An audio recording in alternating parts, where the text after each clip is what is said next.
Mama Helen and you. Mama Helen and you.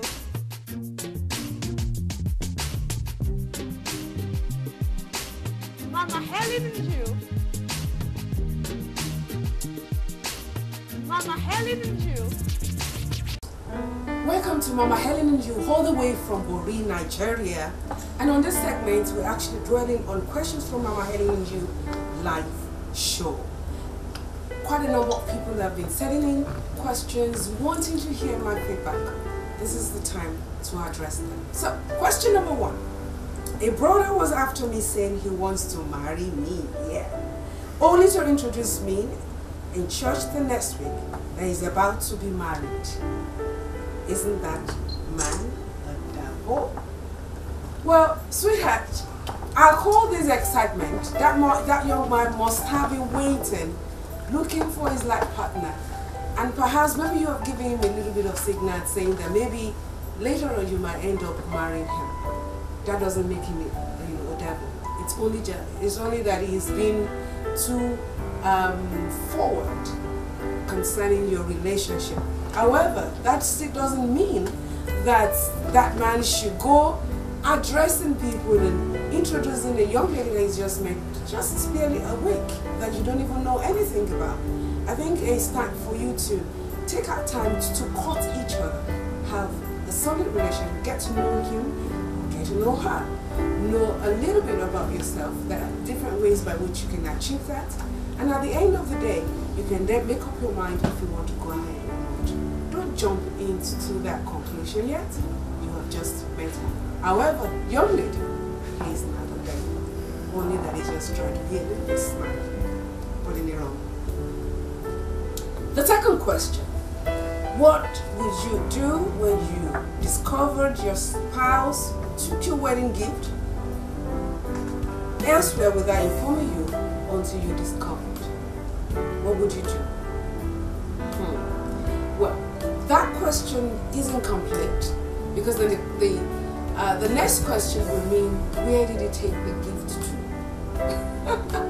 Because you want to know where the gift must have been taken to. Is it that he decided to give that gift to someone else? You don't re-gift something that is very, very personal and precious. It's not a good thing, and I think that man should owe you an apology for doing that. Better still, I think it would mean for him to have asked you, if at all, he would want us, or you and I, if you and him, I beg your pardon, to re-gift instead of just on his own giving out what was given on your wedding day. The third one, can a relationship hold where there is no trust? It is zero. Relationship can never stand without trust. You can't marry someone you haven't trusted. You will be suspicious, and every move he makes will become a problem. Vice versa. So it is always important for you to build trust. However, trust doesn't come, develop in one day. It takes time.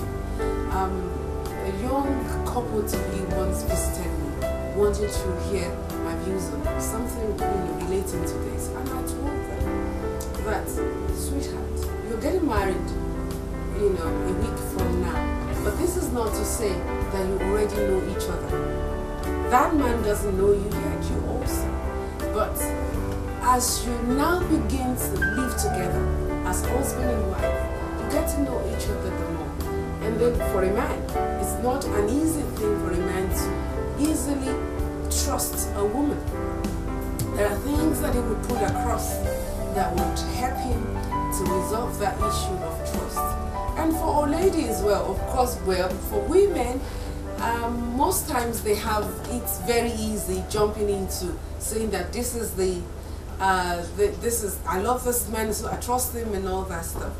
But regardless of what, bear it in mind that it takes time to build trust, and no relationship can hold without that. It takes trust to keep that relationship together, whether it is marriage, even a relationship between children and parents, or friendship, whichever way it is, it takes trust to build. Pastor, please, why is it that when marriage goes through trial, financially, the wife sometimes finds it difficult to understand, and always makes it more difficult for the man with the kind of statement she makes sometimes? Money has always been an issue in relationship, particularly in marriage. And I often advise the ones that are just coming in uni on the need for them to take out time understanding where they have financially before they embark in this holy wedlock. It is important, and you have to be very honest about it. You must be able to tell each other the truth, so that you will know exactly how much the person has. But if at the long run things seems to go, experience a dark moment, I'll call it financial, don't give up on your man. That is not the time for you to say, well, since you're unable to meet this need or meet that need, I do not want to have anything to do with you anymore. I think the best thing for me to do is to probably leave this marriage, or you not become very cantankerous, whereby you start fighting your man over every little thing. That is not the best way of doing that. Woman, love is constant. Even when sometimes it's deflated, but for whatever reason it is, remember that life does not start in one day and end that same day. Things might be rough now, but things will get better later. What you need to do is to come together as husband and wife and see how you can both navigate out of the difficulty that you have found yourselves. And I think I like this question. And it says, greetings to you, Mama. Good morning. I'm Coben by name. You show yourself, be a lady that you have money before you tell him that you want to get married to him. Must you show yourself to a particular lady before she agreed marrying you? I think it's a complete tragedy right there.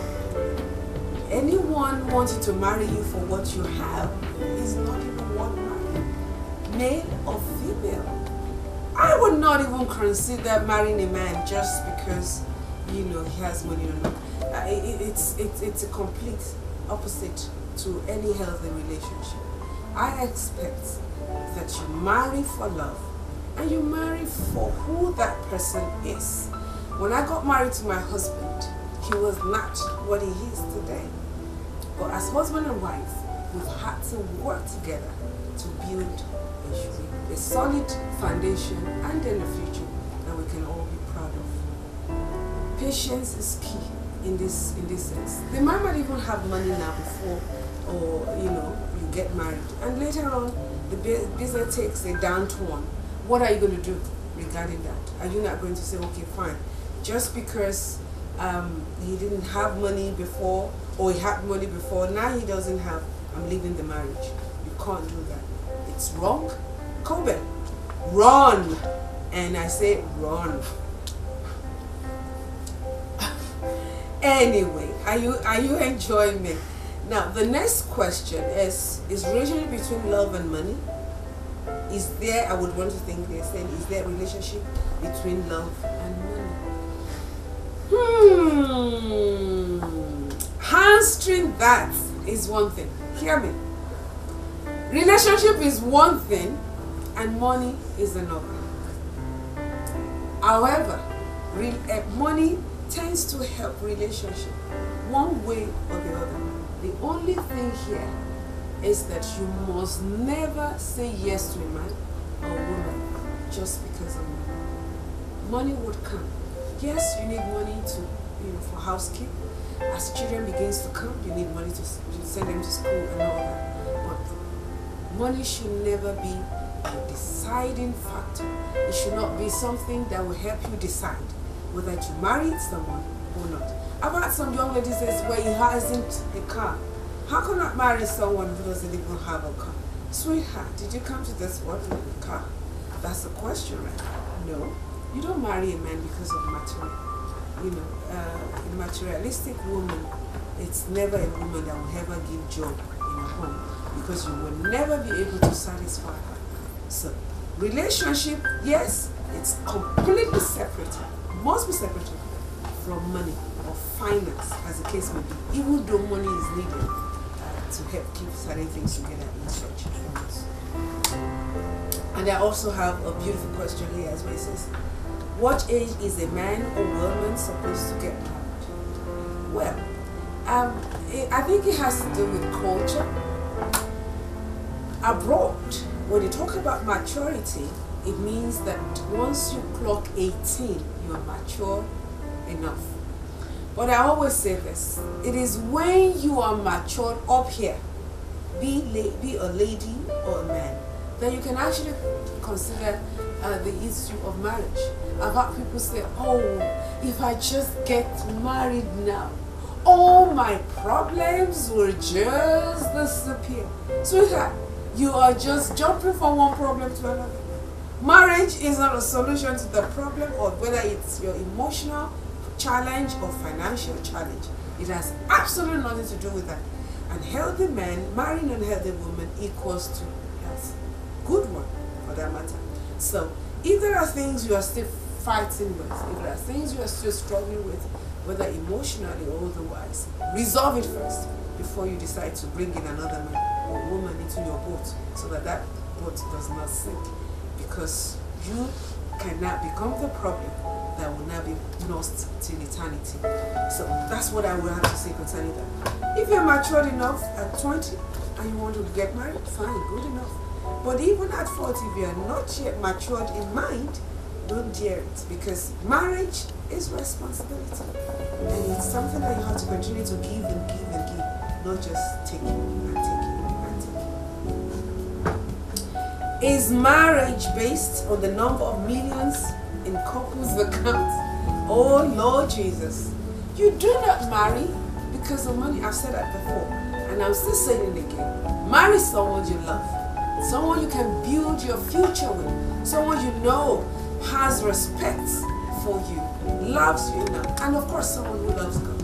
Because a man or woman who does not love God, it's almost impossible for you to have a good relationship with that person.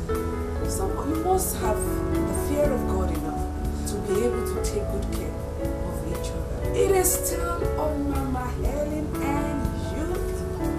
And get those questions ready, because I'm also here giving answers to them. Back to you. Mama Helen and you. Mama Helen and you. All wives are women, and not all women are wives. When we're talking about wife material, we're talking about a woman which is the replica is given in the book of Proverbs, chapter 31. So, talking about the virtuous woman. So, the virtuous woman is actually the wife material.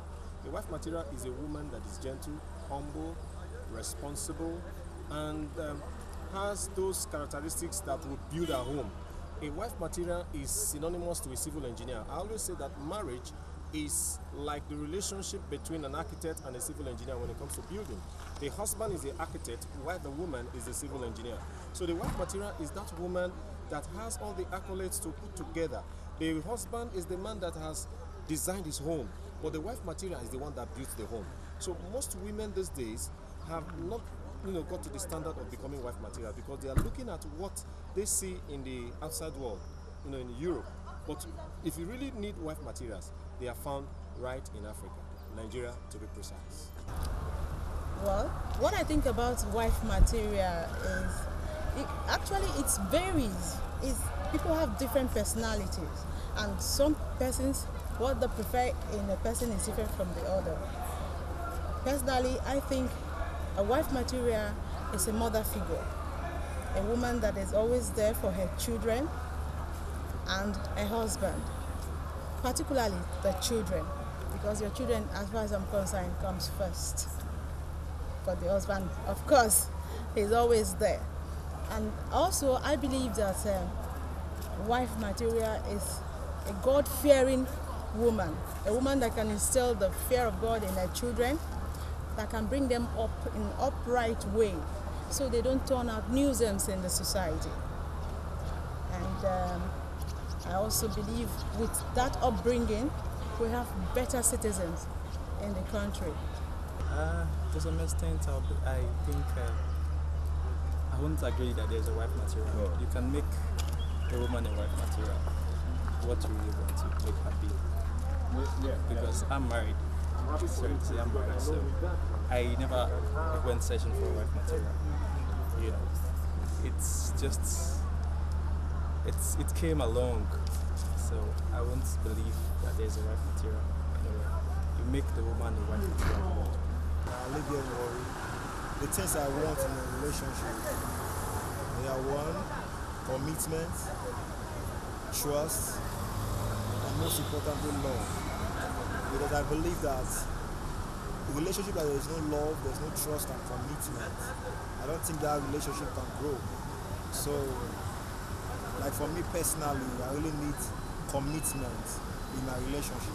If my girl is not committed to me and I'm not committed to her, I don't think the relationship can work.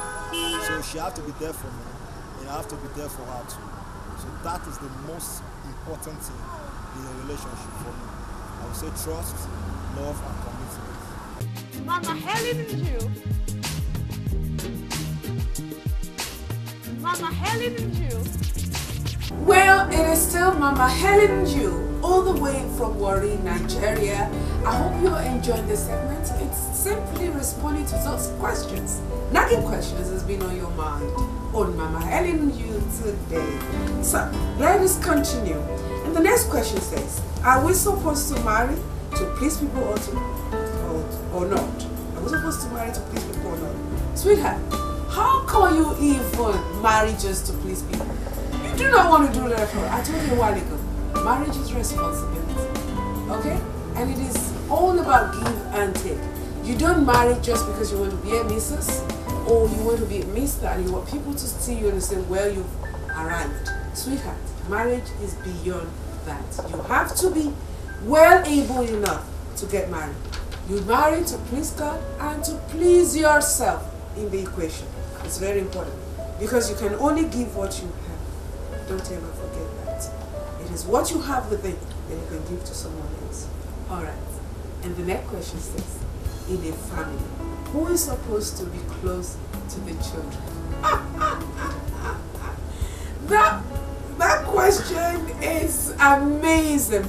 But if I must answer this, it is to say that in each home, you tend to see the female gravitate after their father. It has always been like that. The female. For instance, I have a girl in my house, my daughter, and it's all daddy. And I noticed that it's very common out there as well, you know, because the opposite sex tends to attract, you know, as it were. So, of course, my boys, they're all over me, every jumping and pulling everything around. So it does happen. And of course, children must be close to their parents. That's just it. They must be close. It's just that sometimes they tend to choose who to be closer to. But as parents, we try to be very close to all of them, not minding who they seem to go after them. After all, they are children. If the men did not allow a man to pay their daughter's bride price, what is the man supposed to do when the wife already has children with the man? Well, that question is a little bit funny, but let me put it this way. It is expected that when a man has interest in a woman, he follows it through.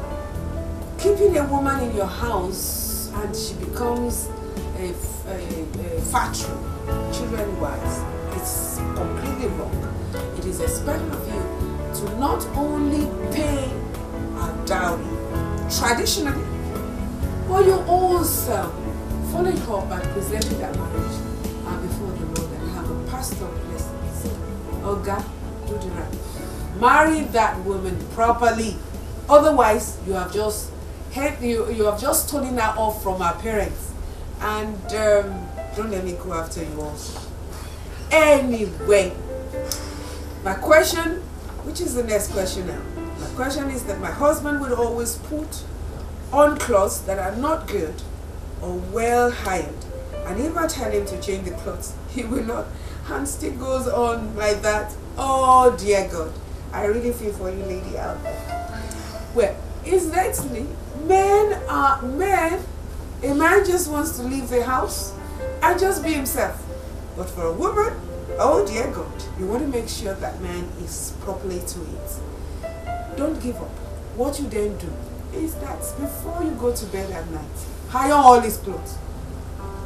Okay? Since you don't know the one he's going to wear, make sure all the clothes are hired. So all he needs to do is just go through the rack and pick up one. That will save you a lot of headache. Truly, it will. Is it right for a man who has no job to just sit and allow his wife to cater for the family, even when he knows that her salary cannot carry the family? Two answers to that. Number one, was he working before he got married and suddenly lost his job? If that happened, support him. Things will change. And that man who couldn't provide today will ended up providing tomorrow. Don't desert him during his trying moments. A good wife always plays supportive role to her spouse regardless of what. Because that man is the crown over your head. But Oga, that does not mean that you shouldn't also try. The Bible makes us to understand that a man who does not provide for his own is worse than an infidel. Do whatever you need to do. Even if it means to carry concrete to feed your family, do so. It's a thing of pride, it's a thing of joy. Don't fold your hands watching movie magic or magic movie. I don't watch movies. Don't waste your time doing that. You can actually go out looking for a job. Oh, well, they're not, I want a white collar one. Sweetheart, if that one is not available, look for one. Bring something home, no matter how small. Give it to that woman. She would understand better than for you to sit home doing nothing and expect food to be on the table still. However, during your trying moments, do not forget each other, because tomorrow, who knows? The next question is, if your wife denies you of sex for any reason, can you go outside? Capital no! If there is any way I can even spell that. N-O! And it says big no. For no reason, you must never look outside your wife. Or wife must never look outside her husband. It is husband and wife. A choice has no rival. Once you've made up your mind to marry that woman or that man, there should never be any competition out there. Or should I say, someone out there. However, madam, your body is no longer yours anymore. It is for that man. Don't deny him or what belongs to you. If there are things that seems to make you feel, no, I do not want to give myself to him because you are grieved over things, or there are things he might have done, resolve it. Go to him, look for a good time, and resolve that issue. Never deny each other. Even Bible says it. You are both meant for each other. Your body does not belong to you. It belongs to your partner. However, whichever way it is, don't go outside looking for what God has already given you inside. Otherwise, you might end up with AIDS, and even worse things.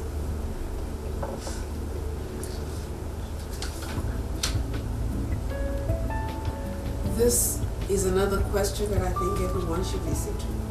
Don't forget, it is still on my mind. I and my husband have been married for more than 10 years. He traveled abroad for greener pastures, and he called me to get a job. He has to do, for him to get a job, he has to do a contract marriage. And that I should arrange for a divorce letter and I do not want to do it. What do you think? Sweetheart, don't put yourself in a serious situation. He needs a divorce letter to get married about. That man has just divorced you right there. Even if he needs to do a marriage, which I don't agree to in any way, he still doesn't need your divorce letter to enable him do whatever he decides to do over there abroad. I think what he's just trying to do is to indirectly get you to consent with him leaving you. And if I would advise you, run now to his parents and let them know that this is what your son is planning on doing, and don't give him that letter. That is not your portion. If there is any woman out there that seems to be distracting him from you, well, it is Holy Ghost fire. Funny, isn't it? But truly, may God help restore your home, and may God help him to be able to have his own stay, and perhaps the work permit that will allow both of you to unite together as husband. This question: whenever I wash the clothes of my husband, he will not say thank you. And so, Oga, we must always learn to say thank you. It doesn't take anything out of an individual, if at all. It's to enable that person see how appreciative you are with whatever is rendered to them. Saying thank you is very honorable, and it attracts more blessing from that person to you. Never deny your spouse or anyone else around you that word, thank you, is very important. It opens greater doors, and the doors open greater doors. Anyway, it is still on Mama Helen and you question segment. I hope you've enjoyed it. But don't go away. Don't touch the door. We'll be right back. Mama Helen. Make sure to do the right thing. And so you do not want to sleep with him, or you want to sleep with her at that time. Keep yourself together until you say I do before the Lord. The next question: my husband always calls me a prostitute. Oh God. Another name in the presence of my children, and he calls himself a born again. Yet he wants to sleep with me. Am I that innocent then? That's the question. It is so wrong. Mama Helen and you. Mama Helen and you.